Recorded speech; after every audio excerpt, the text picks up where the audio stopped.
Feche os olhos por um instante. O balanço implacável do navio, o rangido agourento da madeira velha sob seus pés, um lamento constante contra o rugido do oceano. O cheiro, um amálgama nauseante de sal, suor, alcatrão e algo podre que você prefere não identificar. Uma fome que rasga o estômago, um medo frio que se aninha na espinha. Um golpe de sorte ou uma bala perdida, a diferença é apenas uma questão de segundos. Esta não é a história que contam nos livros, não é a aventura heróica que a imaginação pinta com cores vibrantes. Prepare-se para zarpar em uma jornada implacável, onde a glória é uma miragem e a cada amanhecer a única certeza é a luta pela sobrevivência. O que você está prestes a vivenciar é a verdade nua e crua, um mergulho sem fôlego nas profundezas da vida pirata, muito além dos tesouros e das bandeiras negras. Aqui, a realidade morde, e o mar implacável nunca devolve seus segredos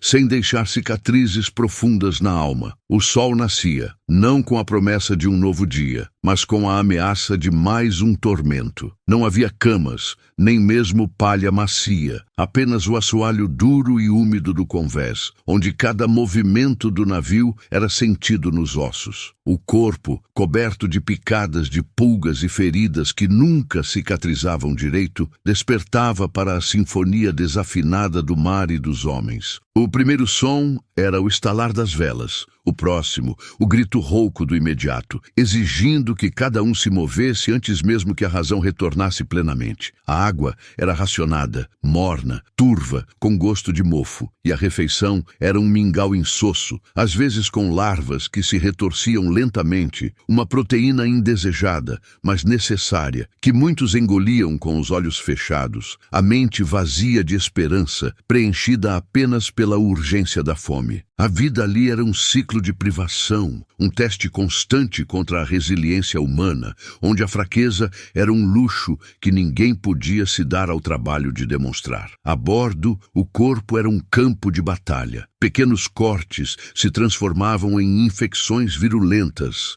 A umidade constante e a falta de higiene eram um convite aberto para febres e moléstias. A varíola podia varrer dezenas em semanas. A disenteria tornava os homens esqueletos e a gangrena era um espectro sempre presente, forçando a decisão mais brutal. O corte seco, rápido, sem anestesia, com o ranger de dentes e gritos que ecoavam nas noites escuras. O cirurgião, muitas vezes um barbeiro sem treinamento, improvisava com serras e ferros quentes, e a morte era uma companhia mais comum do que a cura. Cada dor, cada inchaço, cada mancha na pele era um sinal de alerta, um presságio de um fim que podia vir a qualquer momento, não por uma espada inimiga, mas por um micróbio invisível. O maior perigo, talvez, não viesse das fortalezas costeiras ou dos navios de guerra, mas de dentro do próprio corpo, se rendendo lentamente à podridão. Se você está gostando de acompanhar isso, sinta o arrepio de cada detalhe, cada sopro de uma realidade esquecida. Mesmo na anarquia aparente, a ordem era imposta a ferro e fogo. Havia um código, sim, mas sua interpretação era tão volátil quanto o humor do capitão. Conflitos internos eram resolvidos com punhos, facas ou, em casos extremos, com o castigo mais temido: ser abandonado em uma ilha deserta, um sol escaldante sem água, sem comida, um fim lento e agonizante. A insubordinação, a cobiça excessiva, a covardia em combate, tudo isso podia custar não apenas um membro, mas a própria vida. E o carrasco não era um rei, mas o próprio companheiro de bordo, agindo sob as ordens frias da hierarquia. A justiça pirata era swift e brutal, sem espaço para apelações, sem a indulgência da lei terrestre. A linha entre a vida e a morte era tênue, e a lealdade, muitas vezes, era apenas o medo camuflado da punição iminente. Quem gosta desse tipo de história costuma mergulhar fundo na psique humana, nos limites da sobrevivência. O mar,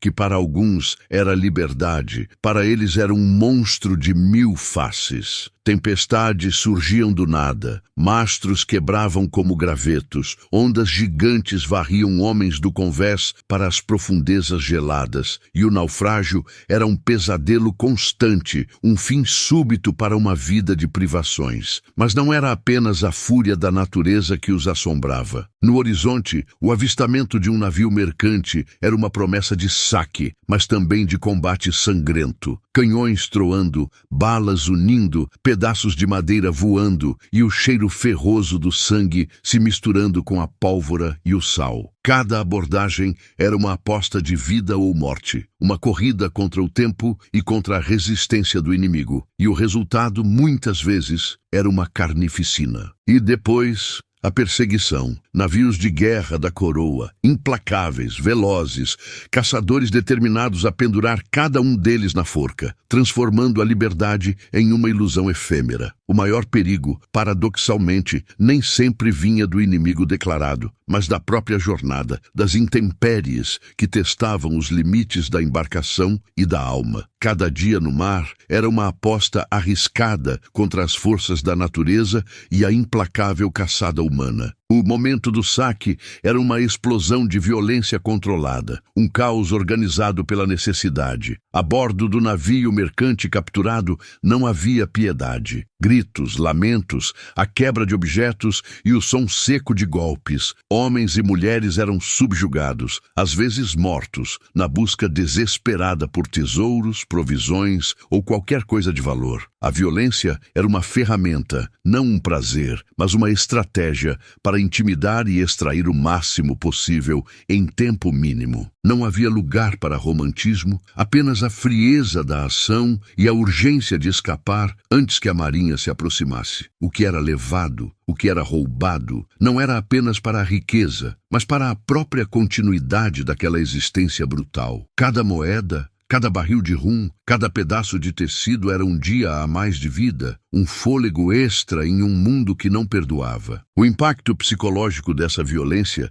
era uma mancha indelével na alma de cada pirata, um fardo invisível que pesava mais do que qualquer baú de ouro. Se esse tipo de detalhe te prende, é porque a verdade, por mais crua que seja, sempre nos fascina. A repugnância do cotidiano, sujeira, superlotação e desgaste. Imagine-se em um espaço confinado, úmido, escuro, com dezenas de homens que não se lavam há semanas, talvez meses. O cheiro era insuportável. Uma mistura de fezes, vômito, suor rançoso, comida estragada e odores corporais que impregnava cada fibra da roupa e da pele. Não havia banheiros, apenas baldes que eram esvaziados no mar, e a superlotação transformava o convés em um amontoado de corpos, sem privacidade, sem espaço para a dignidade. Piolhos e ratos eram companheiros constantes, e a higiene pessoal era um mito. O desgaste psicológico era imenso. A convivência forçada, a falta de sono, o medo constante, a monotonia que se quebrava apenas pela violência, tudo isso corroía a mente. A loucura era um porto seguro para alguns, a apatia para outros, e a esperança um luxo que poucos podiam se permitir. Era uma prisão flutuante, onde a liberdade era uma promessa distante e a realidade uma tortura diária. E quase ninguém falava disso, dos gritos sufocados na noite, dos olhos vazios que olhavam para o horizonte sem ver nada além do vazio. Em meio a tanta miséria, havia lampejos, pequenas ilhas de alívio que, por sua raridade, pareciam tesouros. Um barril de rum extra após um saque bem-sucedido, que por algumas horas podia afogar as misérias e fazer os homens esquecerem a fome e o medo. A aterrissagem em uma ilha deserta, onde a água fresca e a terra firme eram uma bênção, permitindo um breve momento de paz, antes que a loucura do mar os arrastasse novamente. As histórias contadas ao redor de uma fogueira improvisada, memórias distantes de terras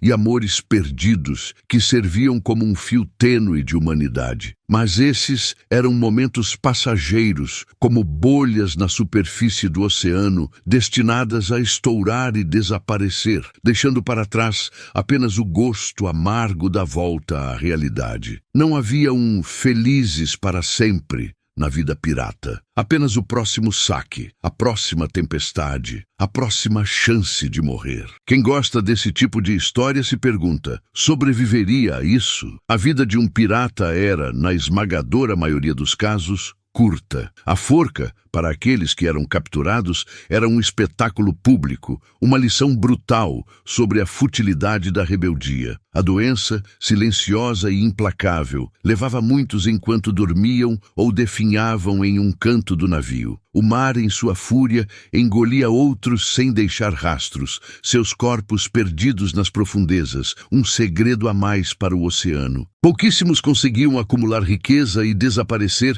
vivendo seus últimos dias na obscuridade. A lenda do pirata rico era um conto de fadas para a maioria, um sonho que se dissolvia na podridão de um navio ou na brutalidade de um porto. A vida pirata não era sobre viver, mas sobre sobreviver a cada instante, uma existência à beira do abismo, onde o futuro era uma incógnita sombria e o passado um fardo de escolhas desesperadas. Se você está aqui, significa que o magnetismo dessa verdade crua é irresistível. Daquele despertar úmido e faminto sob o ranger do navio, à fria realidade da forca ou do esquecimento aquático, a vida de um pirata foi, em sua essência, um ato de desespero. Muito diferente das histórias que celebram a liberdade e a aventura, a verdade que exploramos aqui é a de uma existência brutal, curta e permeada pela dor, pela doença e pelo medo. Não havia honra fácil, nem tesouros infinitos, apenas a luta diária pela sobrevivência em um mundo impiedoso, onde a coragem era apenas a outra face do desespero. O mar, com toda a sua grandiosidade, foi um palco para tragédias humanas,